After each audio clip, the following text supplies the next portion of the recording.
একদিন জঙ্গলের রাজা সিংহ গর্ব করে বলল, আচ্ছা, আমি হলাম জঙ্গলের রাজা, আমি কেন শিকার করব? আমার কথা তো সবাই শোনে। আজ থেকে শিয়াল শিকার করবে। এই বলে সিংহ শিয়ালকে খোঁজার জন্য বেরিয়ে পড়ল। সিংহ কিছু দূর এসে দেখে শিয়াল গুহার মধ্যে আরাম করে ঘুমাচ্ছে। এই বেটা শিয়াল, ওঠ! আমি হলাম বনের রাজা, আজ থেকে তুই আমার জন্য শিকার করবি, আমি বসে বসে খাবো। এখন তো শিয়ালের আর কিছু করার নেই, শিকার তো করতেই হবে। তাই সে বলল, মহারাজ মহারাজ, আপনি বাসায় যান, আমি কিছু পাখি শিকার করে নিয়ে আপনার বাসায় আসতেছি। শিয়াল কিছু দূরে এসে দেখে একটি টুনি ছানা বসে আছে। এই যে টুনির ছানা, তুমি ওখানে একা একা কি করো? নিচে আসো, আমরা খেলি।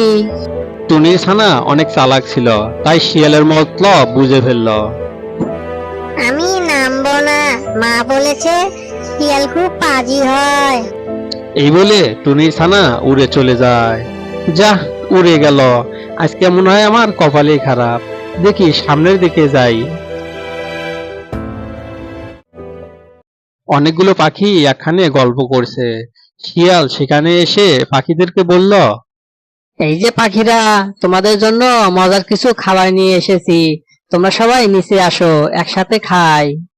কিন্তু পাখিরা ছিল খুব বুদ্ধিমান, তাই তারা শিয়ালের চালাকি বুঝে ফেলল। এই যে শিয়াল ভাই, তুমি খুব পাজি, তোমার চালাকি আমরা বুঝতে পেরেছি, তোমার খাবার তুমিই খাও। এই বলে সব পাখিগুলো এক এক করে সবাই উড়ে চলে গেল, আর শিয়াল হতাশ হয়ে দাঁড়িয়ে রইল। মহারাজ, বনের পাখিরা সব ইউটিউব দেখে চালাক হয়ে গেছে। শিয়ালের কথা শুনে সিংহ একটু রেগে গিয়ে গর্জন করে বলল, দূর বেটা শিয়াল, তুই তো কিছুই পারিস না। বন্ধুরা, গল্পটি কেমন লাগলো কমেন্ট করে অবশ্যই জানিয়ে দিবে, আর নতুনরা অবশ্যই সাবস্ক্রাইব করবে।